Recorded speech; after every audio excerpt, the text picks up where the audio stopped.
ย่อหัตถาวันทากราบน้อมต่างดวงดอกซ่อม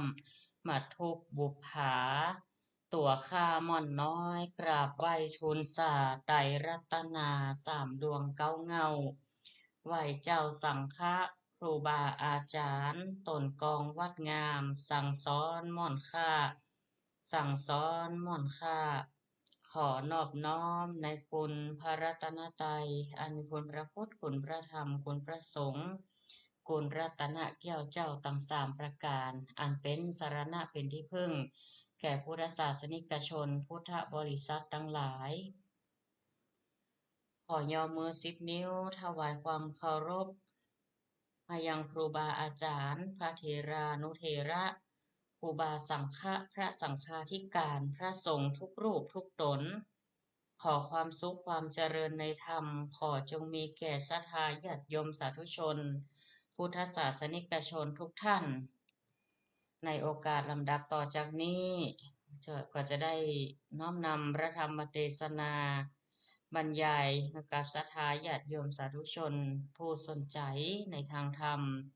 ตลอดถึงขอธรรมสวัสดีมายังป้าอุ้ยแม่อุ้ย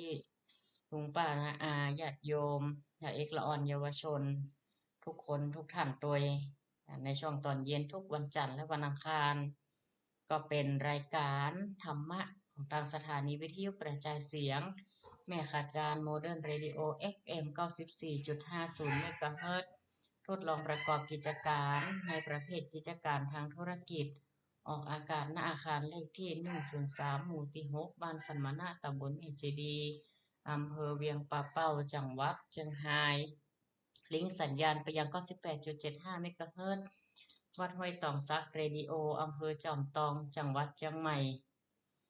ในรายการธรรมะบันเทิงใจวันนี้ ก็ไลฟ์สดผ่านทาง Facebook ทิตะวุฒสิริภิกขุและแชร์ลิงก์ไปยังเพจรายการธรรมะบันเทิงใจศรัทธาญาติโยมก็สามารถติดตามรับฟัง ซึ่งตอนนี้นี่ก็กำลังลิงก์สัญญาณไปที่ทาง 98.75 เมกะเฮิรตซ์ เนื่องด้วยว่าวันนี้ขัดข้องในช่วงตอนเย็นเพราะว่าลิงก์รับสัญญาณทางแม่อาจารย์ยังบ่ได้รับลิงก์สัญญาณกำเตื้ออาจจะเป็นเพราะเทคนิคอย่างหลายๆอย่างเนาะหากว่าสัญญาณมาจะได้ก็จะได้ลิงก์สัญญาณรับสัญญาณเมื่อศรัทธาญาติโยมได้ติดตามรับฟังซึ่งก็ในวันนี้วันจันทร์ที่17สิงหาคม2569ก็หลังจากที่ผ่านเทศกาลวันสำคัญวันเข้าพรรษามาถึงวันนี้ก็ได้อยู่3ศีลด้วยกันแล้วเนาะผ่านมา3ศีลผ่านมาละในช่วงเข้าพรรษาก็เป็นโอกาสที่ดีที่ญาติโยมศรัทธาโยมพ่อโยมแม่พ่ออุ้ยแม่อุ้ยเฮาตลอดถึงญาติโยมทุกท่านได้ร่วมกันในการสร้างบุญสร้างกุศลในช่วงเข้าพรรษาดังคำครูบาอาจารย์เพิ่นได้กล่าวเอาไว้ว่าในช่วงเข้าพรรษาหรือตลอดวันพระวันศีลเทวบุตรเทวดาเพิ่นจะลงมาอนุโมทนายังบุญกุศลที่เฮาได้ทำความดีด้วยการรักษาศีลภาวนาของญาติโยมสาธุชนทั้งหลายที่ได้ประพฤติปฏิบัติไปซึ่งก็ปรากฏในธรรมอานิสงส์เข้าพรรษาและอานิสงส์ออกพรรษาว่าบุคคลใดใฝ่ในการกุศลจะนำตนให้เกิดความก้าวหน้าทางพัฒนากายพัฒนาใจด้วยศีลหลักของการประพฤติอยู่ในขอบเขตความปกติของมนุษย์มีความละอายแก่ใจต่อบาปโอตตัปปะมีความเกรงกลัวต่อวิบากกรรมต่างๆทำให้เฮามุ่งมั่นในการเดินทางในทางสายกลางหรือว่าหนทางมัชฌิมาปฏิปทาเพื่อมุ่งมั่นในการสร้างบุญสร้างกุศลสร้างความดีสร้างบารมีให้กับตนตัวเทวบุตรเทวดาเพิ่นรับทราบถึงจังใดนั้นเทวบุตรเทวดาถึงแม้เพิ่นจะอยู่บนสวรรค์ชั้นฟ้าเพิ่นก็ลงมานะศรัทธามาพ้อกันประพฤติปฏิบัติของมนุษย์คนเฮาว่ายังกินยังทานอยู่ในศีลกินในธรรมกันอยู่ก่อพอบัดเดี๋ยวนี้ยังว่าน่ะการให้ทานก็หนักการรักษาศีลภาวนาของคนเฮาก็น้อยลดน้อยลงคนเฮานั้นบ่ค่อยอยู่ในศีลในธรรมเทวดา อย่างเปิ้นก็มีความกังวลเหมือนกันนะเดี๋ยวบนสวรรค์ชั้นฟ้ามันจะห่างจะล่างไปนะบางครั้งบางทีญาติพี่น้องที่เปิ้นล่วงลับไปอยู่บนมาพอลงมาพอแรงล่าเมืองมนุษย์เรามาพอบรรพบุรุษเข้าไปอยู่ในศีลในธรรมการนี้การแต่ตันฟ้องกดตันตามประเพณีหันรถตานตามอารมณ์ไปต่างๆนานาถึงทางนั้นทางนี้จึงไปพร้อมๆกันบุญกิริยาวัตถุ10ประการในพระพุทธศาสนามีถึง10ข้อย่อเหลือตานศีลภาวนาไปพร้อมเดียวกันเนาะจะหันว่าโอ้ณปัจจุบันนี้คนเฮาบ่กลัวเรื่องบาปบุญคุณโทษแยกแยะกันบ่ออกว่าอันใดถูกอันใดผิดอันใดควรทำอันใดบ่ควรประพฤติปฏิบัติก็บางเทื่อก็เปิ้นว่าเสือตัวก็ว่าพระเจ้าหันคงจักเป็นดอกบัวมันมีหลายสิ่งหลายอย่างที่ปรากฏให้หันชัดเจนหลังล่วงเลยพุทธกาลมา 2,500 ปีมานี่นะก็โลกก็เริ่มเสื่อมจากหยังเสื่อมจากศีลธรรมจริยธรรมทั้งหลายวันนี้อาตมาภาพได้นำธรรมะมาบรรยายให้กับศรัทธาญาติโยมที่มันเสื่อมด้วยเหตุหลายประการด้วยกันเพราะว่าด้านคุณธรรมจริยธรรมที่พึงมีนะปากันศึกษาเฉพาะทางโลกแต่ทางธรรมเฮาบ่จ้อยกันในการอนุรักษ์รักษาประพฤติปฏิบัติตามคำสั่งสอนของสมเด็จพระสัมมาสัมพุทธเจ้าซึ่งคนหรือมนุษย์คนเฮานี่เพิ่นว่าเป็นสิ่งที่มีชีวิตเกิดขึ้นมาในโลกเมื่อใดก็ยังบ่อาจสรุปได้ชัดเจนทางวิทยาศาสตร์เพิ่นก็ได้ทฤษฎีหยังต่างๆนานาแต่บ่มีไผที่จะชัดเจนให้คำตอบเหล่านี้ได้ว่าเกิดหยังกับเชื่อว่าคนเฮาเกิดขึ้นมาเมื่อ 2-3 ล้านปีมาละเป็นสิ่งมีชีวิตขึ้นมามนุษย์แปลว่าผู้รู้หรอกต่างจากสัตว์อื่นๆเพราะว่าเป็นสิ่งมีชีวิตสิ่งเดียวที่มีปัญญาคือความรู้ในที่นี้ก็คือความรู้อย่างเดียวคือมีความคิดตัวมีเหตุมีผลอธิบายของความเป็นไปเป็นมาในสิ่งต่างๆที่รอบตัวเฮาแม้ถึงว่าปรากฏการธรรมชาติที่มีว่าสัตว์ใดจะสามารถบันทึกปรากฏการณ์ธรรมชาติเอาไว้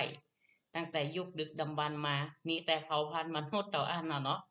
สถามันจะวิวัฒนาการมาเรื่อยๆลักษณะทางกายภาพของคนนี่กว่าจะมาเป็นมนุษย์ณปัจจุบันนี่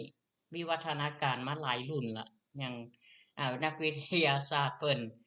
ถ่ายภาพถ่ายหยังอยู่ในบทเรียนบทหนังสือก็หันก็ว่าความเปลี่ยนแปลงของคนเฮานี่มันได้จีรังยั่งยืนสถาสังขารร่างกายคนเฮาธรรมะแม้จะมนุษย์จะเกิดขึ้นกี่ล้านปีก็ตามหลักสัจธรรมลักษณะสามัญญตาอนิจจังความบ่เที่ยงทุกขังความเป็นทุกข์ทุกอย่างบ่ใช่ตัวใช่ตนเป็นอนัตตาก็ยังปรากฏชัดมาตั้งแต่การเกิดมนุษย์ขึ้นมาก็ยังปรากฏชัดอยู่ได้เลยญาติโยมฉะนั้นแล้วเนี่ยเหมือนเขาจะหันว่าจะเป็นคนณปัจจุบันนี่วิวัฒนาการมนุษย์มีกี่รุ่นที่เปิ้นวาดที่เปิ้นเอาจัดแสดงหรืออยู่ในตำราน่ะแต่ก่อนนี่คนเฮามีขนนะอย่างลิงเนี่ยอย่างลิงเนี่ยสิ่งใดที่ไม่ได้ใช้หรออันนี้ทฤษฎีวิทยาศาสตร์สิ่งนั้นจะหายไปยังกำบักเก่าว่าไก่เห็นตีนงูเห็นนมไก่แต่ก่อนมันมีหรอ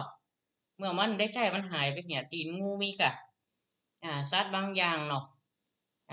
ขึ้นมาบกแล้วหางมันบ่จำเป็นต้องใจก็หายไปเหี่ยหรอกอีหอกวัฒนาการเป็นกบแรกๆหางมันก็มีนะใหญ่มามันได้ใจเป็นกบขึ้นมาเป็นกบเป็นเขียดตอนเป็นอีหอกนี่มันมีหางอยู่ล่ะจัดงามมันก็ฮดหายเพราะสิ่งใดมันได้ใจสิ่งนั้นก็หายไปอยู่เกิดความเปลี่ยนแปลงเป็นสมาชิกลักษณะเนาะแม้แต่สัตว์นะคนเฮาก็เหมือนกันแต่ก่อนเนี่ยมันหนาวมู่เนาะสภาพอากาศกำเนิดโลกใหม่ๆอาจจะเป็นหนาวเยือกเย็นอย่างมนุษย์จำเป็นต้องมีโขนอย่างลิงเนี่ยกะจริงเปิ่นก็ว่าบางตำรามก็ว่าบางทฤษฎีก็ว่ามาจาก สิ่งชนิดหนึ่งจะแซมเป็นสีหูจะแม่นหูพัฒนาการเป็นมนุษย์ปักกิ่งมนุษย์โคบันยองมนุษย์ถ้ำมนุษย์เหมือนเข้าคนบรรลุสุขสักมันบ่มีละกลายเป็นคนน้อยๆเล็กๆน้อยๆก็วิวัฒนาการขึ้นมาเหมือนเฮาปัจจุบันแล้วก็บ่ใจแน่ว่าวันหน้าเขาจะรูปร่างมนุษย์คนเฮานี่จะเปลี่ยนไปแหมก็บ่สามารถมีใครที่จะตอบหรืออธิบายได้อาจจะเปลี่ยนไปก็ได้ อันใดมันได้ใจมันก็จะเปลี่ยนไปมันจะหายไปที่แน่ๆสำคัญคือปัญญานะอันใดมันได้ฝึกพัฒนานี่นะยังบัดเดียวปัญหาเกิดขึ้นสมาธิสั้นวะยังวะคือมันได้ใจมันสมาธิแบบจดจ่อกับสิ่งใดสิ่งหนึ่งอยู่ตลอดเวลาเมินก็ว่าดีแล้วอย่างกับติดกับสื่ออย่างต่างๆนักล้ำไปมันได้เข้าหมู่เข้าสังคมมาได้มีความมนุษยสัมพันธ์ธรรมชาติของมนุษย์นี่จะอยู่รวมกันเพื่อความอยู่รอดปลอดภัยหรออู้กันเป็นสัตว์สังคมเพิ่นว่าถ้ามาอยู่คนเดียวเนี้ยสามารถแก้ปัญหาบรรลุข้อตกลงอย่างต่างๆพัฒนาต่างๆไปได้มนุษย์รวมกลุ่มมาตั้งแต่สมัยโบราณกาลมาแล้วกำเนิดมาใหม่ๆแล้วจึงจำเป็นอย่างยิ่งมนุษย์ก็รู้จักวิธีการที่จะบันทึกปรากฏการณ์ธรรมชาติถึงแม้ว่าวิทยาศาสตร์เกิดขึ้นมาไม่รู้จะบอกเหตุผลถึงสิ่งที่เกิดขึ้นแต่คนแต่ก่อนนะเปิดพยายามถ่ายทอดด้วยวิธีต่างๆบอกว่าจะเป็นการเล่าเรื่องหรือว่าผูกตำนานขึ้นมาเรื่องเล่าต่างๆเช่นสุริโยปราคาเป็นอย่างใดจะได้อยู่ๆมันแจ้งมันจะได้บ่มืดเนี่ยก็เป็นราหูอมจันทร์ผ่องหรือจะขานตื้อเดือนเนี่ยมันเฮาห้องเนี่ยประมาณเนี่ยเกิดราหูอมจันทร์ผ่องเพราะว่าเปิ้นก็วาดของเปิ้นพยายามที่จะถ่ายทอดว่าเหตุการณ์ในยุคของเปิ้นมันเกิดอย่างขึ้นมันบ่สามารถที่จะมันมีวิทยาศาสตร์ว่าเหตุการณ์อย่างนั้นเปิ้นจะเล่าอย่างใดบางทีภาษาก็ยังบ่มีเด้อภาษาในการจดบันทึกเขียนอาศัยการวาดกันหยังไปนักอย่างหันจากภาพวาดในถ้ำอย่างอียิปต์อย่างโรมันอย่างเปิ้นก็อาศัยเป็นตัวอักษรเนาะอันนี้ก็ถือว่าเป็นต้นตระกูลของอักษรโบราณที่วิวัฒนาการเป็นภาษาต่างๆขึ้นมาในภายหลังโดยมากก็จะเป็นอักขระเป็นรูปภาพบรรยายเป็นส่วนมากเหมือนจะหันจากภาพวาดสีในถ้ำนั้นถ้ำนี่มีการเกษตรกรรมในสมัยนั้นนายมีการเลี้ยงงัวมีภาพวาดคนมีมีการฆ่าสัตว์เพื่อเลี้ยงชีพหรือว่าเอาบ่อหินมาสีเพื่อเกิดไฟหรือว่าเป็นมนุษย์ยุคหินก็เอาบ่อหินคมๆเอาในการล่าสัตว์เอาในการที่จะเอาขุดดินอย่างต่างๆเหล่านี้ก็มีวิวัฒนาการเป็นสัตว์ชนิดเดียวน่ะที่สามารถบันทึกปรากฏการณ์ต่างๆหรือวัตถุสิ่งของที่เกิดขึ้นได้อย่างมีเหตุผลถึงแม้ว่าอาจจะพยายามเล่าเรื่องเปิ่นฮู้ว่าจริงที่เปิ่นหันน่ะมันเกิดอหยังขึ้นเช่นสึนามิสมัยก่อนเขาอาจจะมีเนาะเปิ่นบ่มีแบบตัวอักษรจะบันทึกมาภายหลังบักกี่ร้อยเจือทางศาสนาต่างๆผสมผสานจินตนาการของคนสมัยนั้นพ้องเพราะทุกศาสนาก็มีความเห็นความคิดแตกต่างขึ้นมาตามความคิดตามความเชื่อของตัวเก่าในทางพระพุทธศาสนาเฮานั้นถือว่าการเกิดเป็นมนุษย์เป็นการที่หาได้ยากยิ่งหายากยิ่งได้จะใดนับเป็นหนึ่งในความยากที่ปรากฏในพระไตรปิฎกว่าความได้อัตภาพเป็นมนุษย์เป็นการยากชีวิตของสัตว์ทั้งหลายเป็นอยู่มากจะหันว่าเกิดเป็นสัตว์ก็จริงแบ่งไปแหมว่าจะเป็นสัตว์บกสัตว์น้ำเกิงบกเกิงน้ำสัตว์ปีกกาการเป็นมนุษย์เลยเป็นได้ยากและสัตว์ต่างๆที่แต่ละจำพวกน่ะยังแตกแขนงแยกออกไปหลายประเภทหลายชนิดตัวฉะนั้นแล้วการเป็นมนุษย์หาที่ยากยิ่งแล้วก็เป็นมนุษย์แล้วก็การได้ฟังพระสัทธรรมก็เป็นของยากก็คือในเมื่อพระพุทธเจ้าของเราทั้งหลายเนี่ยบอกว่าจะกี่องค์ผ่านมาเนี่ยเกิดขึ้นจะได้ฟังธรรมของพระพุทธองค์ที่เป็นไปเพื่อความพ้นจากสังสารวัฏหรือวัฏสงสารการเวียนว่ายตายเกิดเนี่ยเป็นการได้ยากซึ่งหมายความว่าการได้อัตภาพของการเป็นมนุษย์เป็นคนเนี่ยเป็นการยากชีวิตของสัตว์ทั้งหลายมันมีนักเนาะ การได้ฟังธรรมเป็นของยากการอุบัติของท่านผู้ฮู้ก็คือการเกิดของพระพุทธเจ้าอุบัติขึ้นเนี่ยเป็นสิ่งที่ในโลกนี้เนี่ยหาได้ยากเพราะจะได้พระโลกบัดเพียงแต่โลกของเฮานะโลกอีกมุมหนึ่งหมายถึง31ภพภูมิสัตว์ในอบายภูมิเหรอสัตว์เดรัจฉานเหรอมีจำนวนตั้งนักหนาปาป้านนับบ่ถ้วนดังพุทธพจน์ที่ว่าภิกษุทั้งหลายสัตว์กลับมาเกิดในหมู่มนุษย์มีประมาณน้อยแล้วสัตว์ที่ไปเกิดในกำเนิดอื่นจากมนุษย์มีนักก็คือได้อัตภาพเป็นคนละแต่หลังจากเป็นคนได้อัตภาพอื่นอาจจะไปสู่อบายภูมิก็จะไปที่อื่นก็นี่หรือเปรียบเสมือนฝุ่นติดๆปลายเล็บมือของเฮาคือเปรียบเทียบขนาดนั้นกับฝุ่นในพื้นมหาปฐพีที่เฮาแสดงแก่พวกเธอทั้งหลายอยู่เดี๋ยวนี้แหละเพราะว่าการเกิดมาเป็นมนุษย์ได้ยากนักพระพุทธองค์ก็ทรงตรัสเอาไว้ว่าพวกเธอทั้งหลายจึงบอกวันที่จะประมาทจะหันได้ว่าการเกิดมาเป็นมนุษย์นั้นเป็นเรื่องที่บ่ง่ายนักแล้วก็เกิดมาจะสมประกอบกรรมก็ว่ากันไปตามการกระทำเนาะ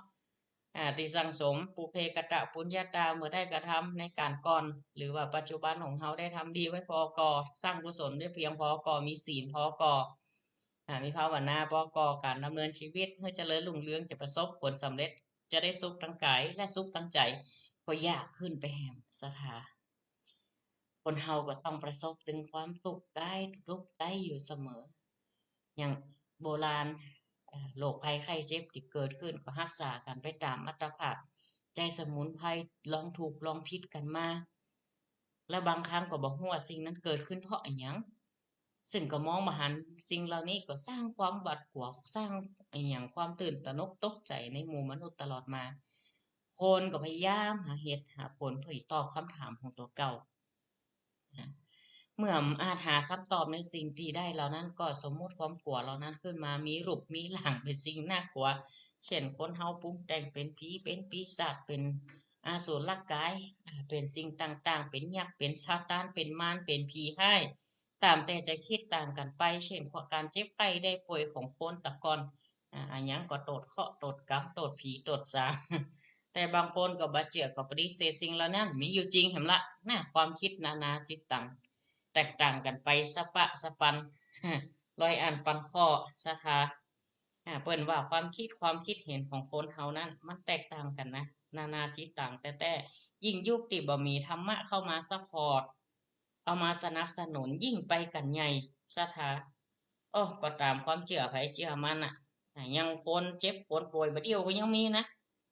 ไปลงเหมือพอหรอไปลงขอนพอร้อย ไปพอผีหยังมื้อหนึ่งเหรอเพิ่นว่าจั่งใดอ๋อเป็นรูปคนเฒ่าเหมาะบกกักกกกักเอามากะกันเอากันตุ่มซ้ายตุ่มขวาเหมาะไปถามเขาเหรออีน่ะแต่ก็อย่างเงี้ยสถาประเพณีวัฒนธรรมบางอย่างมันเป็นวัฒนธรรมท้องถิ่นเนาะก่อนที่ศาสนาเขาจะเกิดขึ้นนะก็มีหลากหลายวิธีด้วยกันใจกับศาสนาเฮาอย่างเดียวบ้านเฮาเมืองเฮาบ้านอื่นเมืองอื่นมันก็มีวิธีแตกต่างกันไปอ่า กันแล้วก็อาจจะเป็นการโดนบันดาลของเทพเจ้าของนี่หรอเพื่อจะยังได้ให้มันพอใจเทพเจ้าหรือพูดผีปีศาจต่างๆมีการอ้อนวอนของขอพรของปู่จ้าของก็ปู่จ้าไฟของปู่จ้าณดินน้ำลมไฟธาตุสี่มีสัพพะเขาเปิดอธิบายสิ่งที่เกิดขึ้นมาได้ไงเช่นน้ำท่วมอาจจะเป็นหยังจะเป็นเทวดาครับก็ปั้นเทวดาที่มันเป็นรักษาน้ำนะกะเป็นดินไหวแล้วก็เกี่ยวกับไผไม่เฮาหนี้ไป เขาประมาณนั้นน่ะพยายามที่จะปั้นขึ้นมาเป็นเทวดาที่อันนั้นอันนี้อันนี้อันนั้นหลายอันหลายอย่างแล้วก็อย่างใดแถมอย่างหนึ่งนั้นสิ่งที่สำคัญคือด้วยศาสนาหลายๆศาสนาที่เกิดขึ้นเนี่ยมนุษย์ตึงจำเป็นที่จะต้องหาที่พึ่งก็เลยเกิดศาสนาขึ้นมามีหลักคำสอนมีสาวกมีศาสดาบางของก็มีพระเจ้าบางตัวก็จ้างหันตีนก็จ้างเชื่อไปก่อนพระเจ้าโดนบันดาลกะมันปั้นโคลนขึ้นลงมาเกิดกะมันก็ยังบอกปั้นให้มันเหมือนกันเนี่ยมันปั้นดีๆกะเป็นการไปขอพรอ้อนวอนไม่ลุ้นมันก็ยังบอกปั้นให้เกิดให้มันดีๆเนี่ยอินน่ะ สำหรับในพุทธศาสนาของเขามีพระเจ้าพระเจ้าในที่นี้หมายถึงสิ่งที่มันบ่หันสิ่งที่คล้ายๆว่าเป็นเทพเป็นเทวะอหย่างนั้นศาสนาเขาจึงเป็นอาเทวนิยมคือปฏิเสธการมีอยู่ของเทพว่าบ่สามารถจะดลบันดาลให้มนุษย์สุขได้ทุกข์ได้สำเร็จหรือสมหวังได้แต่อยู่ที่ตัวของเราเองเรียกว่ากรรมกรรมศรัทธาเชื่อของการกระทำตัวเก่ากะเจ็บไข้ได้ป่วยไปโรงยาก็แล้วแต่อีกนะเออหรือว่าอยู่ที่พฤติกรรมการกินการอยู่ของเราคนเราจะดีจะชั่วหรืออยู่ที่การประพฤติการกระทำของกายวาจาของใจเราสำรวมตาหูจมูกลิ้นกายใจมันมีผลต่อพฤติกรรมตั้งกายตามวาจาและใจของเราทำอย่างใดไว้เราย่อมได้รับผลของกรรมของการกระทำของเรานั่นเองบทแผ่เมตตาของเราจึงมีคำนี้เอาไว้พิจารณาอยู่สม่ำเสมอเพื่อให้คนเฮาพุทธเฮาเนี่ยตั้งอยู่ในความประมาทเนี่ยศาสนาจึงเกิดขึ้นมาศรัทธาเพื่อเอามารองรับความหวังนี่เนาะความหวังของมนุษย์ก็มีการบูชาเทพเจ้ามีการบูชาเลยๆมาพระพุทธเจ้าของเฮาเดิมเป็นเจ้าชายสิทธัตถะหันแล้วโอ้ยังไดกันหานะไอ้สตรีมลิงก์สัญญาณจาก Facebook มาใหม่เนาะกำลังลิงก์สัญญาณจาก Facebook มาใหม่ก็รออีกสักครู่เนอะญาติโยมศรัทธาตอนนี้กำลังลิงก์สัญญาณชัดเจนแล้วเนาะโยมพ่อโยมแม่ศรัทธาญาติโยมเฮากำว่าสิ่งที่เป็นเครื่องตรงข้ามกับการสร้างกุศลคุณงามความดีนั้นเป็นห้องว่ามารอีหรอกอย่างพระพุทธศาสนาของเฮานี่คำว่ามารเนี่ยเป็นชื่อของหลายๆอย่างบ่เพียงแต่การเป็นตัวเป็นตนคำว่ามารถ้าในทางพจนานุกรมเพิ่นก็แปลว่าเทวดาจำพวกหนึ่งที่มีใจบาปหยาบช้าคอยกีดกันบ่ให้คนเฮาหรือมนุษย์สร้างคุณงามความดีบ่ให้ได้ทำบุญอย่างคำว่ายักษ์ในพระพุทธศาสนาก็คือหมายถึงผู้ที่กีดกันบุญกุศล5อย่างคำว่ามารนี่นะมี5อย่างก็คือขันธมารกิเลสมารอภิสังขารมารและมัจจุมารและเทวปุตตมารพวกเนี่ยแล้วก็คำว่ามารหรือซาตานในทางศาสนาอื่นๆเปิ่นก็หมายถึงในที่นี้หมายถึงผีมารหรือว่าสิ่งชั่วร้ายที่ทำให้มนุษย์ตกต่ำทำในสิ่งที่ชั่วหรือบาปต่างๆในคำว่ามารเนี่ยก็หมายถึงสิ่งบดีนั่นแหละบอกว่าศาสนาไหนได้ให้ความนิยามแต่ว่าการอธิบายความของแต่ละศาสนาแต่ละลัทธิความเชื่อนั่นน่ะจะชัดเจนจะอธิบายเป็นในแนวทางใดพระพุทธศาสนาของเฮานั้นได้อธิบายคำว่ามารมีอยู่5อย่างถ้าทั่วไปแล้วมารก็ที่เฮาฮู้กันก็คืออุปสรรคขัดขวางความดีงามหรือบุญนะที่ทำให้ชีวิตของมนุษย์ตกต่ำเป็นอุปสรรคสิ่งเหล่านี้เช่น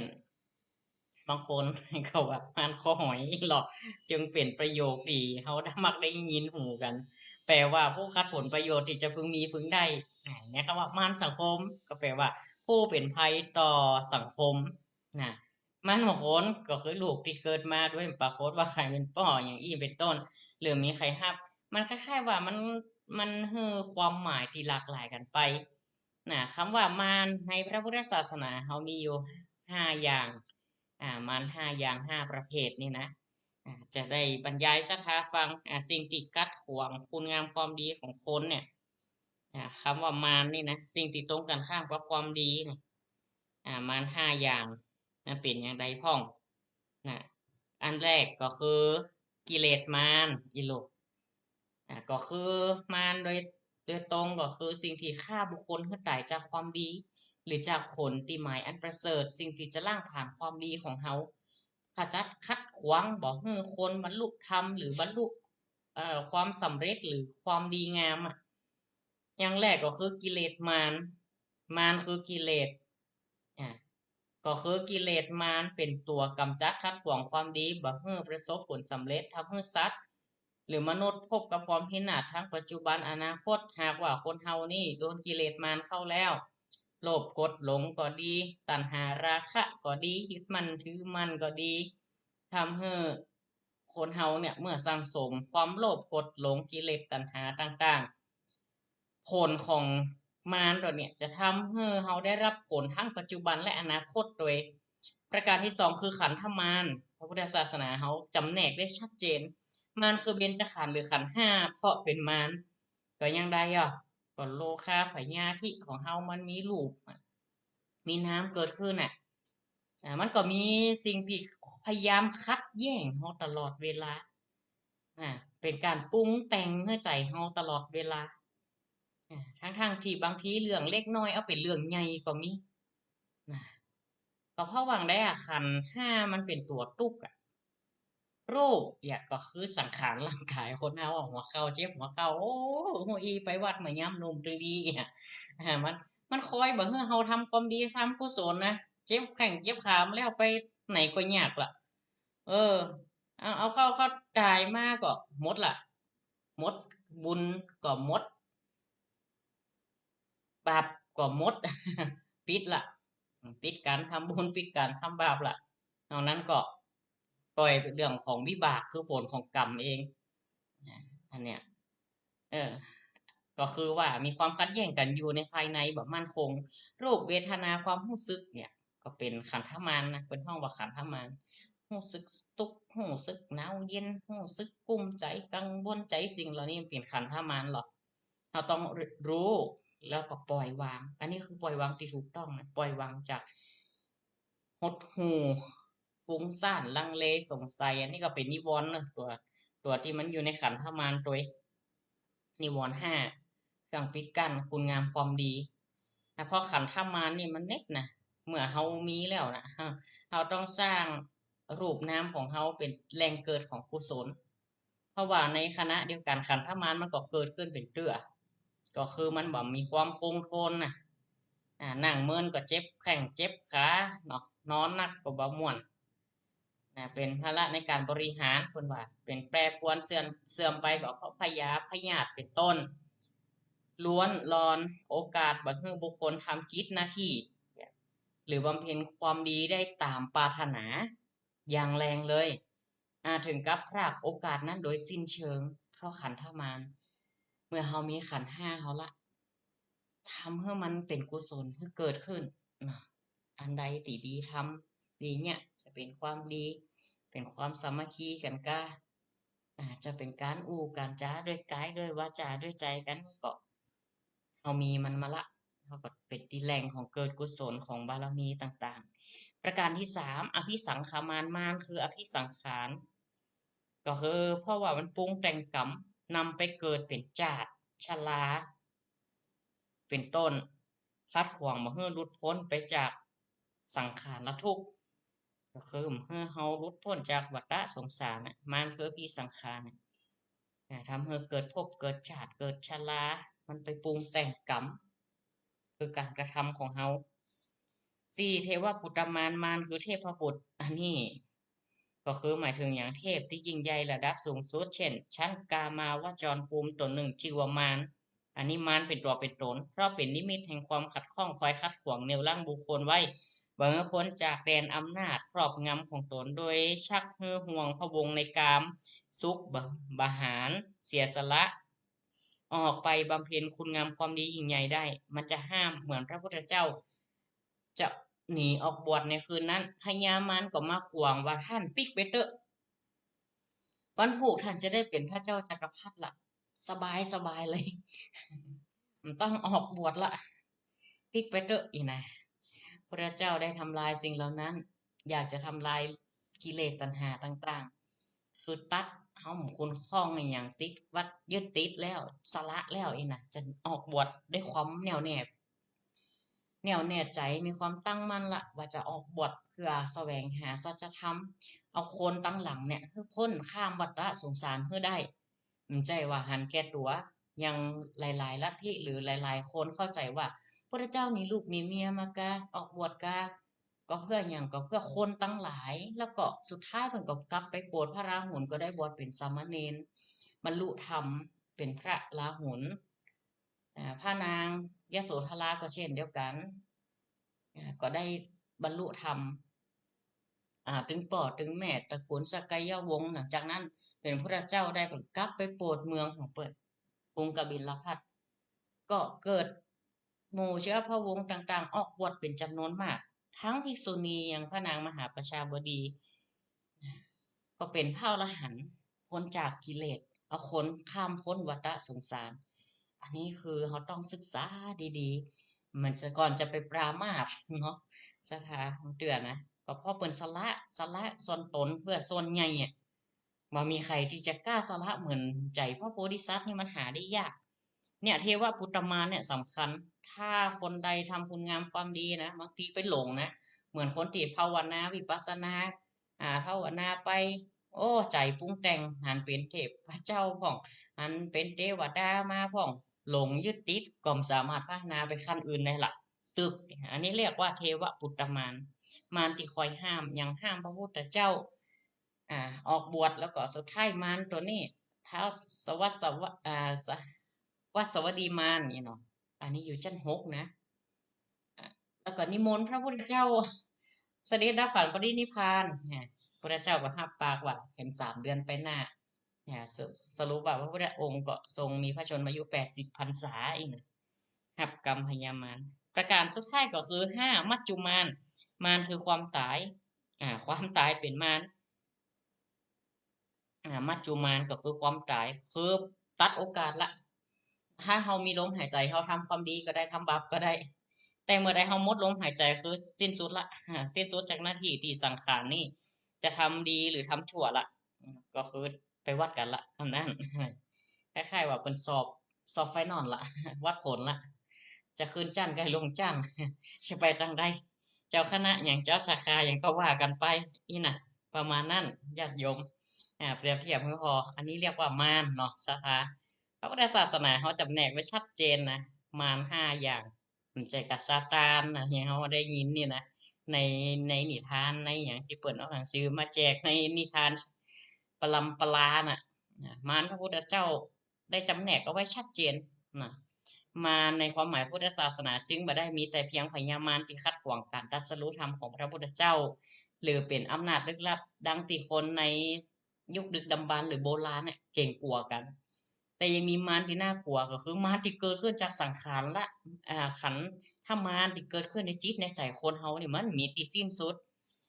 อย่างกิเลสมารที่ฟอกจิตใจคนเฮาให้เศร้าหมองมารทั้งหลายเหล่านี้ล้วนแล้วอยู่ใต้ของกฎธรรมชาติหรือในกฎของไตรลักษณ์เช่นกันพระเจ้าจึงสั่งสอนให้สาวกของพระพุทธองค์พยายามกำจัดให้หมดไปก็คือกิเลสต่างๆจะกำจัดกิเลสก็ต้องใช้ความเพียรพยายามเจ้าว่าจะอ้อนวอนขอให้กิเลสเฮาหายเน้อก็เป็นไปไม่ได้ก็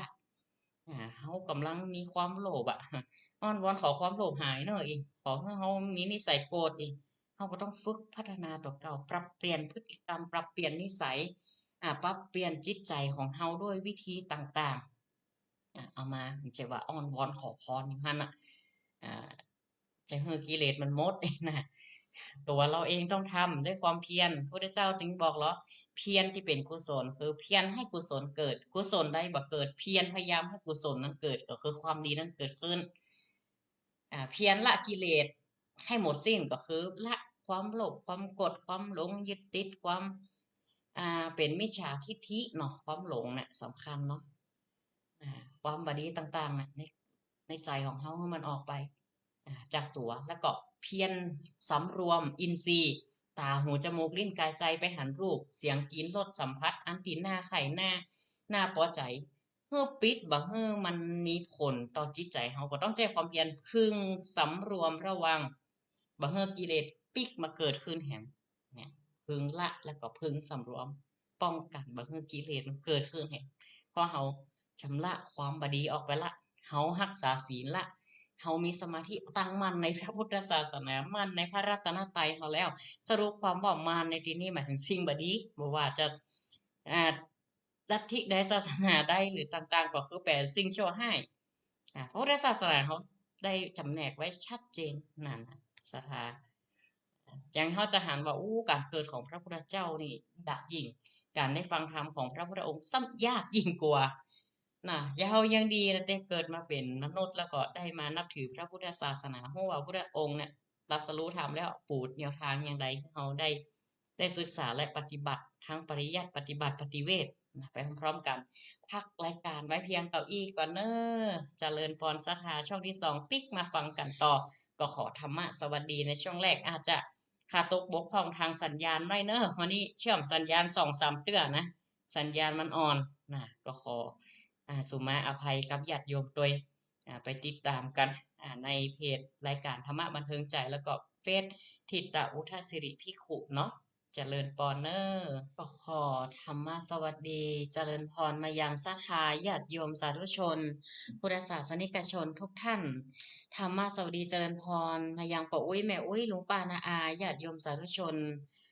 ตลอดถึงเด็กละอ่อนเยาวชนนักเรียนนักศึกษาและผู้สนใจในทางธรรมเข้าสู่ช่วงรายการ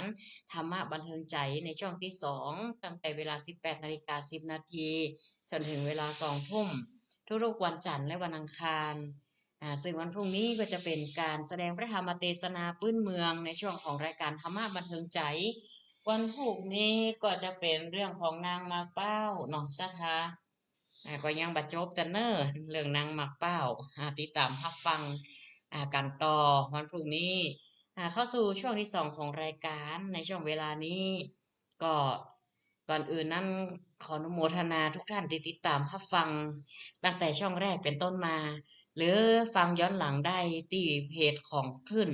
สีขาวหรือวิทยุคลื่นสีขาวได้เพราะว่าอาจจะมีการย้อนหลังให้ศรัทธาได้ติดตามรับฟังตัวก่อนอื่นนั้นก็ต้องขออนุโมทนายังพ่อชัยแม่โสภินวงศ์พันตาบ้านเกาะเนาะก็ได้ห่วมกันเตดมา300กันเตดติเตดทำนี่นะปูจากันเตดกันทำอยู่วะยมป่อกับแม่ป่อชัยแม่โสภินวงศ์พันตาเปิ้นเปิ้นมาห่วมงานขาวดำประจันตะวาวันซืนนี้วันก่อนมีเจตนาห่วมทำบุญกันเตดส่วนตัวอาตมาภาพ300 บาทแล้วก็ห่วมหอมซุ้มประตู200 บาทนี่นะอนุโมทนาด้วยเนอะกับป่อชัยแม่โสภินวงศ์พันตาโดยเข้าสู่ช่วงรายการธรรมะบันเทิงใจอาตมาภาพก็บรรยายไปแล้วเนาะในเรื่องของมารในพระพุทธศาสนาซึ่งเป็นตัวคัดขวางเครื่องกีดกั้นกุศลคือความดีแล้วก็เหตุที่อาตมาภาพนี่นะได้บรรยายเรื่องของสิ่งที่คัดขวางในการสร้างความดีของมนุษย์สร้างความดีของมนุษย์นี้เพื่ออะไรหยังก็เพื่อที่ว่าอาตมาภาพก็จะได้บรรยายในเรื่องของพระเจ้าชนะมารในบทสวดพระหุงมหากาต่อจะได้บรรยายให้ความรู้กับศรัทธาญาติโยมก็จะได้ติดตามรับฟังในรายการธรรมะบันเทิงใจในเรื่องของพระพุทธเจ้าเป็นชนะมารจะใดมารในที่นี้หมายถึงอะไรหยังมารมีกี่อย่างพระพุทธศาสนาเฮาได้จำกัดได้แยกในเรื่องของมารออกเป็นอย่างในส่วนคำว่าอย่างพญามารนี่เนาะในส่วนของสมเด็จพระญาณสังวรสมเด็จพระสังฆราชนะเพิ่นก็ได้กล่าวเอาไว้ว่าพญามารเนี่ยหรือวสวัตตีมารหรือปารนิมมิตวสวัตตีมารมาราธิราชหรือคำไทยห้องว่าพญามาราธิราชซึ่งเป็นเจ้าแห่งมารทั้งหลายอันนี้คือเป็นเทวพุทธมารเนาะมารที่เป็นตัวเป็นตนนี่นะของอยู่บนสวรรค์ชั้น6ก็กล่าวคือชั้นปรนิมมิตวสวัตตีกัมปีกล่าวว่าพญามารต้องการมีอำนาจครอบครองโลกด้วยเหตุผลใดโลกในที่นี้หมายถึงโลกของที่ไปของคนทั้งหลายปิดกั้นบรรลุมรรคผลนิพพานประสงค์ให้ไขได้บรรลุทางนั้นอีกนะกล่าวคือบ่ประสงค์ให้ไขประสบหลุดพ้นจากกองกิเลสเช่นตัณหาอุปทานเครื่องยึดมั่นถือมั่นหรือราคะความกำหนัดความยึดติดโทสะความโกรธโมหะความหลงคือเป็นมิจฉาทิฏฐิบาเห็นในคันลองคองธรรมบาเชื่อเรื่องบาปบุญคุณโทษหรือบ่ฮื้อหลุดพ้นไปจากกองทุกข์อันนี้เกิดแก่เจ็บตายเป็นต้นอันนี้เปิ้นรจนาเอาไว้เนาะนอกจากนี้ในทางพระพุทธศาสนาของเฮามันยังมีความหมายว่าเป็นผู้ทำให้ตายจากการทำความดีหรือ มี5จำพวกได้แก่1ขันธมารที่เคยเอาไว้คือมารคือขันธ์ก็คือรูปเวทนาสัญญาสังขารวิญญาณของเฮานี่แหละที่อยู่ในตัวเฮาเองนะมันเสื่อมถ้าเสื่อมแล้วเฮาบ่สามารถที่จะสร้างกุศลความดีได้มันละเนาะถ้ามันเกิดสิ่งเหล่านั้นมันเกิดขึ้นเนาะบางทีมันมาเนี่ยมันเมื่อเฮามีขันธ์แล้วขันธ์นั้นมันเป็นตัวทุกข์อ่ะเจริญปอนเด้อเจริญปอนวางสายแม่พอสมควรก็ขันธมารก็คือขันธ์5ร่างกายของคนเฮาที่เกิดขึ้นตั้งอยู่ดับไปและไปตามกฎธรรมชาติหรือกฎของไตรลักษณ์อนิจจังมันบ่เที่ยงทุกครั้งมันเป็นทุกข์บ่มีใครฝืนยิ่งฝืนก็ยิ่งทุกข์ยิ่งฝืนทนได้ยากทุกครั้งไม่ความเป็นทุกข์อนัตตาของบ่ใช่ตัวใช่ตนประการที่2คือกิเลสมารคือความขุ่นข้องหมองใจขุ่นมัวที่เกิดขึ้นจากจิตใจของมนุษย์เฮาเองที่คอยคัดขวางความดีได้แก่ความโลภที่ทำให้คนหันแก่ตัวเอาแต่ได้คิดแต่จะกอบโกยผลประโยชน์เป็นของตนโดยบ่คำนึงความถูกต้องผิดชอบชั่วดีความโกรธความพยาบาทที่เปรียบเสมือนไฟที่คอยเผาจิตเผาใจมนุษย์คนเฮาให้ร้อนรนหาความสุขบ่ได้และความหลงคือความเห็นผิดหลงผิดคิดเห็นชั่วเป็นดีเอาดีเป็นชั่วผิดเป็นถูกถูกเป็นผิดสังคมเดียวมันนักนะสถาลองพิจารณากันเอาเถอะเดี๋ยวนี้ หลายอันหลายอย่างมีแถวจะไปบุกวัดพุ่นยึดที่วัดที่ว่ายังหันในข่าวในอย่างต่างๆนี่เกิดจากกรรมที่ทำไว้ตั้งแต่ปัจจุบันหรืออดีตชาติกลับมาทำให้เป็นคนหลงผิดหรือหันผิดเป็นชอบคิดว่าเป็นสิ่งที่คิดว่าสิ่งนั้นดีหรือเป็นสิ่งเอาดีเป็นชั่วชั่วเป็นดีนั่นแหละถูกเป็นผิดผิดเป็นถูกทำให้กระทำความชั่วได้ง่ายประการที่3คืออภิสังขารมารมารคือเครื่องปรุงแต่งจิตใจของคนเฮานี่แหละอยู่ในเฮาเนี่ยเป็นไปต่างๆนานาอันนี้เกิดจากใจนะที่ถูกการปรุงแต่งเกิดจากผลของกรรมที่ทำไว้ในอดีตชาติกลับมาทำให้เป็นคนหลงผิดเป็นชอบคิดว่าเป็นกำไรชีวิตแต่เมื่อได้ถลำทำสิ่งนั้นไปกลับกลายเป็นขาดทุนในชีวิตและกลายเป็นอภิสังขารมารติดตามไปบ่ฮู้จบฮู้สิ้นประการที่4มัจจุมารก็คือความตายนั่นแหละก็คือความตายมนุษย์คนเฮาและสัตว์ทั้งหลายเกิดเท่าใดตายเท่านั้นบ่มีใครหนีพ้นความตายบ่ได้ตายแล้วมันจะว่าพลิกมาเกิดเป็นคนแฮ่ใหม่ใช่มีใครพลิกฟื้นเกิดเป็นคนแฮ่หรอกความตายมีสัญญาณเป็นเครื่องหมายบอกว่าจะมาถึงเมื่อใดเป็นวัตถุธาตุทุกอย่างที่สุดก็มีอันต้องแตกสลายทำลายไปมีสิ่งใดที่จะคงถาวรไปได้ตลอดดังนั้นมารในที่นี้หมายถึงมัจจุมารคือความตายนั่นแหละพรากการทำความดีและความชั่วคือเป็นการสิ้นสุดละประการที่5คือเทวปุตตมารมารคือผู้ขัดขวางความดีคือความรุ่มหลงในโลกียะจนบ่อาจปฏิบัติตนให้ถึงโลกุตตระคือความหลุดพ้นแห่งกองทุกข์ได้ในทางพระพุทธศาสนาจึงบ่ได้มีเพียงแต่พยามารที่คอยขัดขวางการตรัสรู้ของพระพุทธเจ้าหรือเป็นอำนาจลึกลับประการใดดังที่คนเฮาในยุคก่อนพระพุทธศาสนาจะเกิดหรือยุคโบราณกลัวกันต่ออันแต่ยังมีมารอย่างอื่นที่ทำให้เกิดขึ้นในจิตในใจของคนเฮาเนี่ยเป็นมารภายในตัวก็ได้เป็นมารก็เพราะความโกรธเป็นมารเพราะความโลภความหลงต่างๆโทษกับมนุษย์อีกหลายอย่างแต่ละอย่างเป็นเครื่องปิดกั้นความดีเนาะความดีงามหลายประการเจริญพรเน้อจะได้พ่อแม่ตอนนี้ชัดเจนดีแล้วบ่ชัดเจนดีละเนาะโอ้ดีละกะดีแล้วอนุโมทนาแม่อุ้ยเงินเน้อสาธุเจริญพรแม่อุ้ย สาธุสาธุ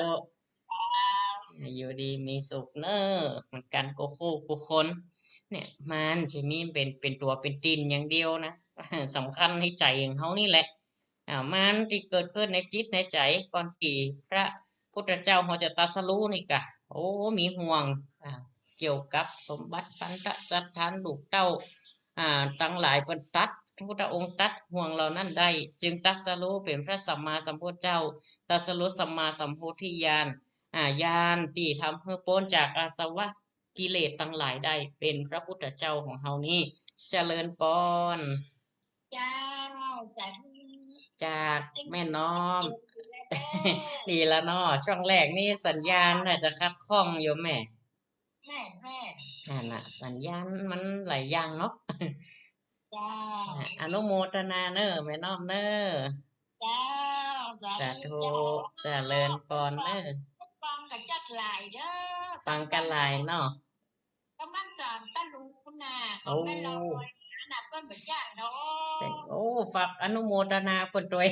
ทุกผู้ทุกท่านด้วยดินได้โทรยินดีจะนักอ่ะ เจ้า นะ สาธุเจ้า อนุโมทนาธรรมะสวัสดีเนอโอ้เพิ่นไปพุ่นการปิกมาหรือยังบ่ฮู้นะ ไปตามเตียนละหมอบของน่ะที่ไหนฮะ ขึ้นสีขาวเฮาอ่ะอ่าก็ไปกันหน้ากันหลายเนาะอาตมาภาพบ่ได้ไปติดงานติดหยังหลายๆอย่างหลายอันช่วงนี้ก็ใกล้สอบด้วยวันที่20นี่ก็มีนัดกับหมอแหมละนัดกับหมอเอ้ากะแต้เนาะ กิจวัตรประจำเดือนหรอกเจริญปอนสายต่อไป กับแม่สาเจ้าพระอาจารย์เจ้า จากต่างได้บ้านเฮานี่กะ วันเจ้า อนุโมทนาหน่อยโยมแม่เนอะ เจ้า ชัดเจนเนาะ เจ้าชัดเจนเลยเจ้า โอ้ยินดีอนุโมทนาหน่อยโยมแม่เนอะ ตรงนี้มันได้ป้ายได้จัง พอแล้วหมดแล้วเนาะแม่เนาะ เจ้า แม่เลี้ยงเป็นก็เลี้ยงมาเลี้ยงกันน่ะเอาอนุโมทนาแม่สาธุเนอะ พระอาจารย์ เป็ เจ้าน การเจริญพรสายต่อไปเจริญพร จับไปจากอุปนครับ ชัดเจนเนาะไอ้เจเนาะตอนนี้เนาะ เป็นให้เป็นตาสัญญาณก็เป็นตาอย่างหาสัญญาณอ๋อปิ๊กมาแล้วเนาะโดยสวัสดิภาพเนาะให้เจไปด้วยเปิ่นก่อนมันจะร้องของฟ้าผมได้หรอก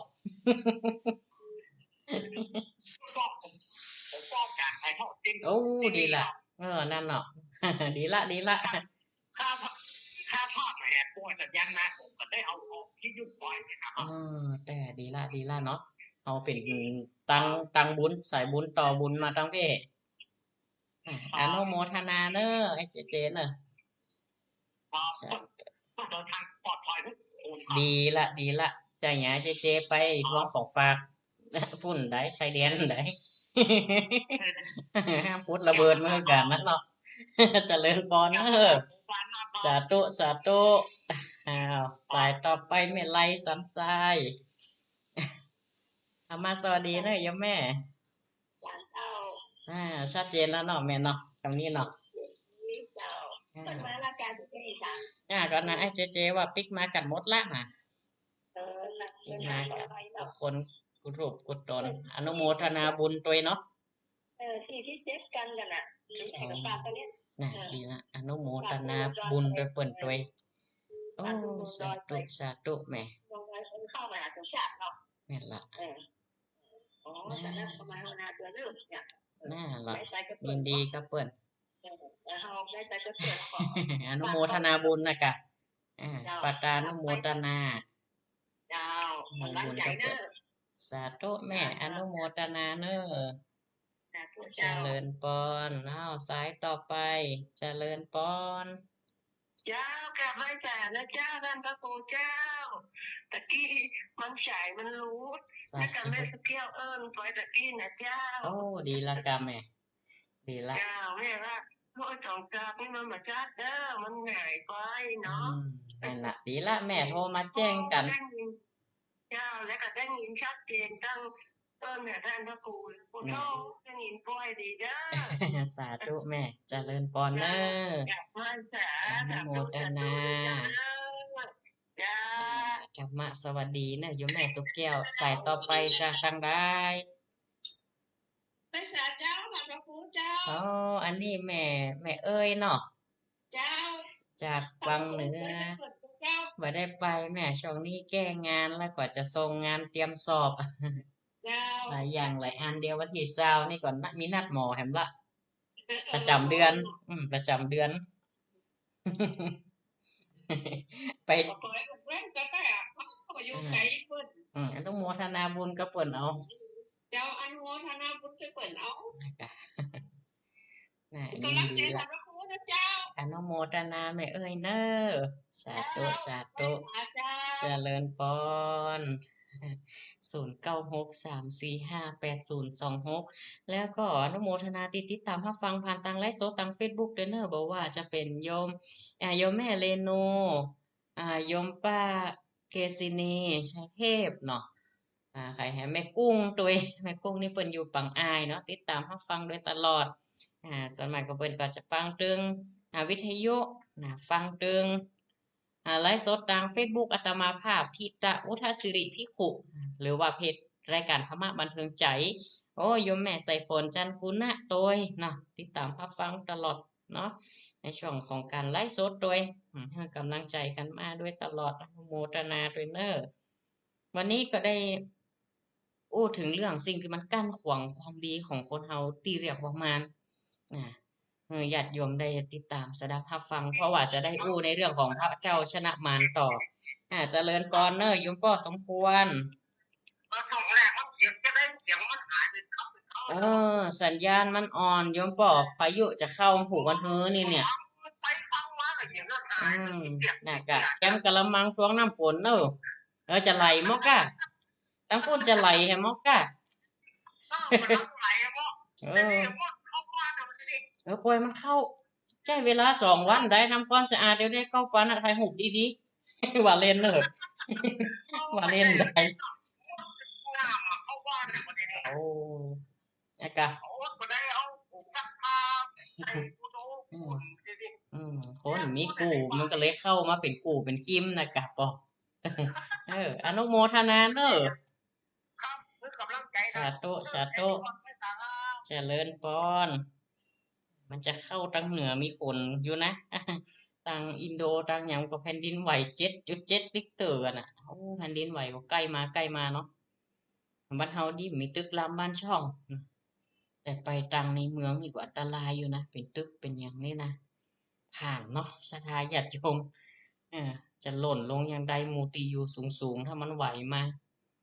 จะลงรีบก่อมจะได้ไฟดับมาคำในหันจะลงคันใดก็กลัวบัตันอีกหลายอันหลายอย่างภัยธรรมชาติมาติ๊กๆเนาะวันนี้อาตมาภาพก็ได้พูดเรื่องถึงเรื่องของมารในพระพุทธศาสนาเรามีอยู่5 อย่างที่ได้เทศนามาบรรยายให้ศรัทธามาก็เพื่อว่าจะได้เริ่มบรรยายในเรื่องของพระพุทธเจ้าชนะมารก็คือบทพระหุงหรือบ้านเฮาห้องว่าบทถวายพรพระที่ศรัทธาได้ฟังกันทุกวันพระเวลาศรัทธาไปทำบุญตักบาตรที่วัดครูบาอาจารย์พระสงฆ์องค์เจ้าสามเณรมันก็จะสวดบ้านเฮาห้องว่าสวดเข้าบาตรอีโล พระสงฆ์ก็จะสวดถวายพรพระถวายพรพระก็หมายถึงอ้างเอาพระพุทธเจ้าชนะพญามารอ้างอิงเอาพุทธคุณของพระพุทธเจ้าชนะพญามารมี8 บทอีหลวงเพิ่นว่านะก็จะได้อธิบายให้ศรัทธาในสัปดาห์หน้าวันจันทร์ให้ศรัทธาได้ฟังในสัปดาห์หน้าว่าบทแรกพระพุทธเจ้าชนะไผเป็นอย่างไรบางทีก็เป็นลูกศิษย์พระพุทธเจ้าชนะพญามารก็มีชนะมารในที่นี้หมายถึงไผหมายถึงอย่างใดก็คือบุคคลที่ลุ่มหลงก็มีอยู่อำนาจไฟกิเลสไฟต่ำก็มีจนมารครอบงำมารที่เป็นสังขารมารก็ดีเป็นกิเลสมารที่เกิดในใจคนนั่นน่ะเน็ตเหลือพญามารวสวัตตีมารก่อนบางทีเป็นเครื่องปิดกั้นคุณงามความดีของมนุษย์เฮาก็จะได้บรรยายให้ศรัทธาในสัปดาห์ต่อไปวันจันทร์หน้าอีกโดยเฉพาะคำว่ามารก็เป็นฮู้กันว่าเป็นสิ่งที่ชั่วร้ายเนาะเป็นสิ่งที่ชั่วร้ายมันใจสิ่งที่ดีมาในความหมายพุทธศาสนามันใจเป็นเพียงพญามารที่ขัดขวางการตรัสรู้หรือบ่ได้เป็นอำนาจลึกลับยังความคิดความเห็นของคนดึกดำบรรพ์หรือยุคโบราณที่หัวอาจจะมาในข่าของซาตานปีศาจร้ายอย่างเงี้ยแต่มารที่สำคัญคือใจคนนี่กะ ที่ทำให้มนุษย์เฮาทำผิดศีลผิดธรรมแล้วก็เป็นโทษกับมนุษย์หลายอย่าง แต่ละอย่างล้วนเป็นเครื่องกั้นความดีและก่อให้เกิดความทุกข์กับคนมีสิ้นสุดมารทั้งหลายเหล่านี้ล้วนแต่อยู่ภายใต้กฎธรรมชาติหรือกฎไตรลักษณ์เช่นเดียวกัน พระพุทธเจ้าเฮาก็สั่งสอนสาวกของพระพุทธองค์กำจัดให้สิ้นไป การจะกำจัดมารเหล่านี้ไปได้ก็คือด้วยการอาศัยการปฏิบัติตามอริยมรรค8ในไตรสิกขา3ก็คือเรื่องของศีลสมาธิเรื่องของปัญญาจึงจะพ้นบ่วงมารได้อย่างแท้จริงดังพุทธพจน์ที่มาในมาระไทยสูตรความว่าภิกษุใดเจริญด้วยศีลข้อวัดปฏิบัติคือสำรวมกายวาจาเฮาปกตินะเนาะภิกษุใดเจริญด้วยศีลด้วยสมาธิและปัญญาดีแล้วภิกษุนั้นก้าวล่วงบ่วงแห่งมารได้แล้วย่อมรุ่งเรืองดุจพระอาทิตย์ฉะนั้นอันนี้มาจากพระไตรปิฎกดังพุทธพจน์ที่มาในมาระไทยสูตรสรุปก็คือมันก็คือสิ่งที่มันตึงดีขัดขวางความดีก็คือบุญที่จะเกิดขึ้นกับมนุษย์มันบ่เกิดเหตุกรรมมันจะคอยขวางขจัดอย่างเฮามักจะเอาคำว่ามารเนี่ยมาต่อกับสิ่งที่มันทำให้เฮาบัดเจริญเช่นมันข้อหอยนะมารสังคมเนี่ยอย่างดีเป็นไผก็สังคมเป็นต้นแล้วอาจจะเป็นตัวแทนแห่งความชั่วร้ายเรื่องของโจรร้ายบาปเคราะห์หรือศัตรูที่มาทำร้ายความดีความสุขของมนุษย์ทั้งหลายพระพุทธเจ้าเฮาได้ชนะมารเหล่านี้ในพุทธชยมงคลคาถาหรือบทพาหุงที่เฮาจะได้ยินตอนมาวัดมาทำบุญตักบาตรพระสงฆ์ครูบาอาจารย์สามเณรก็จะสวดบทเนี้ยหลังจากอิติปิโสสวากขาโตสุปฏิปันโนและตามด้วยพาหุงสหัสสมะพินิมิตตสาวุธันตังหลังตีอาตมาพักเบรกรายการอาตมาภาพก็ได้เปิดบทสรพัญญะเป็นบทเพลงสรพัญญะแปลบทพาหุงเนี่ยพระพุทธเจ้าชนะมารเช่นมารพันมือถืออาวุธสุดล้ำลึกเนี่ยก็คือเท้าวัสวัตตีมารนี่แหละชนะพญามารบทแรกเลยบทที่2มาราติเรก็ชนะพญาจ้างชนะจ้างจิว่าบัจจัยก็หาอันนั้นนาราคิลิงเนาะพญาชนะจ้างนาราคิลิงมาราติเรกามาพิยุชิตสภารติงมาราติเรอันนี้ก็แหมบทหนึ่งเนี่ยเป็นต้นนะคำแปลแต่ละบทในบทพระพุทธเจ้าชนะมารบางทีก็เป็นสาวกเพิ่นชนะนะบางทีก็เป็นสาวกของพระพุทธเจ้าชนะพญามารอย่างคำว่ามาราติเรกามาพิโยชิเนาะก็คือชนะยักษ์ชื่อว่าอารวกะยักษ์มีใจหยับกระด้างผู้มีความอดทนแล้วก็พยายามขัดขวางพระพุทธเจ้าแล้วก็ภิกษุพระพุทธเจ้าอันนี้สาวกของพระพุทธองค์เป็นคนอาสาไปปราบพยศของมารติจิวายักษ์อารวกะยักษ์นี้เป็นต้นชาถามีอยู่คาถาทั้งหมดมีอยู่8บทเป็นบทสรรเสริญถึงชัยชนะอันยิ่งใหญ่8ครั้งของพระสัมมาสัมพุทธเจ้าหนึ่งในชัยชนะนั้นก็คือพระพุทธองค์ทรงมีชัยต่อพญามารและเสนามารที่ยกทัพมาเพื่อขัดขวางการตรัสรู้ตีขวางต้นไม้สรีมหาโพธิ์หรือต้นสีมหาโพธิ์ในวันตรัสรู้นั่นเองอาตมาภาพก็เกินอุจากับศรัทธาญาติโยมก็พอ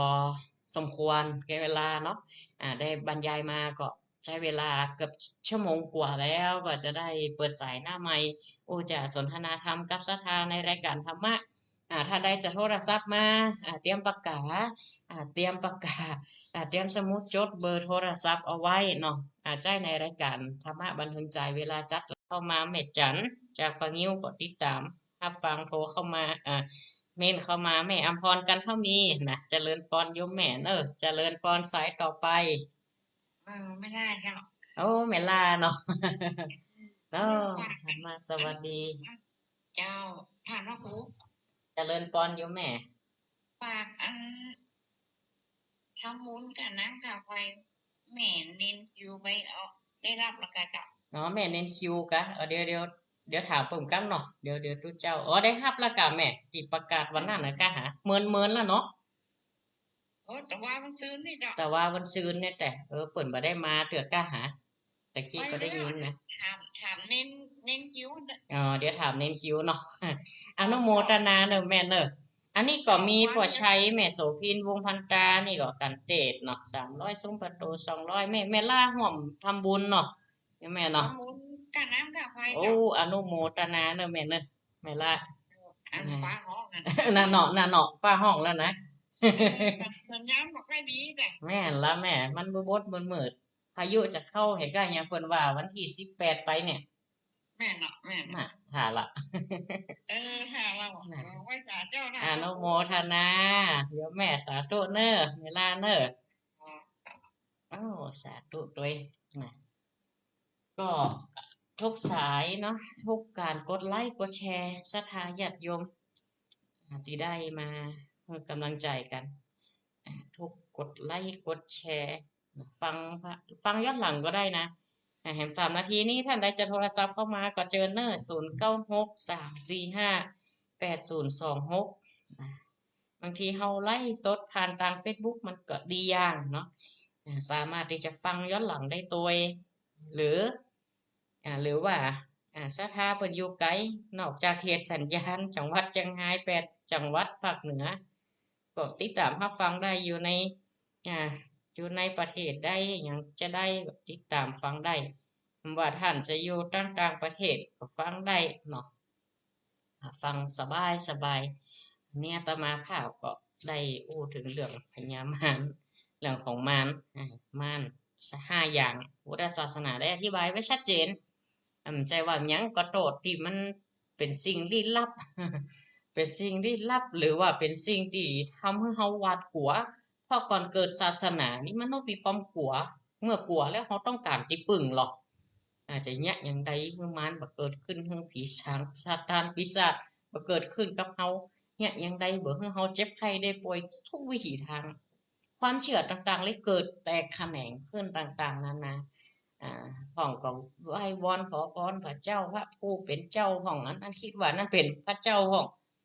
เพื่อที่จะให้เปิ่นบันดาลความสุขให้ป้องกันความเกรงกลัวให้ก็เลยมีต่างๆนานาเนาะจนพระพุทธศาสนาเขาได้มาตอบคำถามในสิ่งเหล่านี้ให้ความรู้ปีเป็นสัมมาทิฏฐิความเห็นที่ถูกต้องให้ชาวพุทธทั้งหลายได้ฟังเจริญพรรวดลารายการสายสุดท้ายเนาะธรรมะสวัสดีเนอะโยมแม่บัวลอยแม่โสยเนาะเจริญพรเนอะอยู่ดีมีสุขเหมือนกันกูคน ตอนนี้ก็ใกล้จบรายการละโยมแม่ข้าวก็ไปหมอนัดเหมือนกันเนอะโยมแม่ตั้งใดตั้งใต้กับตั้งเหนือแม่สวยเจ้าแม่สวยแต่อันนี้ป้นโรงพยาบาลมหาราชเชียงใหม่บ่น่ะอนุโมทนาตัวเองอยู่ดีมีสุขโยมแม่บัวลอยอนุโมทนาเนอะเจริญพรโยมแม่บัวลอยก็ติดตามรับฟังตลอดทางแม่สวยหลายท่านอยู่นะติดตามทางแม่สวยวันหน้ามีงานมาเอวหากันใกล้กันนี่บ่ได้เนาะ เดี๋ยวนี้เปิ่นแปลงถนนตั้งปุ้นหรอกใกล้จะแล้วกันละเวลาหน้าฝนตกนี่นะแกพ่อวันเอาสมนาก็สบายละถนนกว้างกว้างแต่กะถนนก็กว้างแต่ละอาตมาภาพก็ขอพักปิดรายการไว้เพียงเท่าอี้กันเนอะญาติโยมเอากลับมาฟังกันใหม่ในรายการธรรมะบันเทิงใจเวลา 18:10 นาทีจนถึงเวลา 2 ทุ่มอนุโมทนาทุกสายและทุกการกดไลค์กดแชร์จากญาติโยมจากศรัทธาทุกท่านโดยการแสดงพระธรรมเทศนาวันนี้ก็พอสมควรแก่เวลาเนาะอำนวยอวยพรทุกท่านอยู่ดีมีสุขเหมือนกันกูคู่กูคนมีจุกมีใจหายทุกข์หายโศกพ้นจากพยาธิโรคาอันตรายทั้งหลายก็อย่าได้มากำกายในอัตตาตัวตนของศรัทธาพ้นเคราะห์พ้นนามทุกท่านอยู่ดีมีสุขกินอยู่หม่อนกินหวานก็มีสุขภาพพลานามัยสมบูรณ์แข็งแรงทุกคนทุกท่านการแสดงพระธรรมเทศนาพอสมควรแก่เวลายุติลงไว้เพียงเท่านี้เอวังก็มีด้วยประการฉนี้เจริญพรธรรมะสวัสดีเนอะ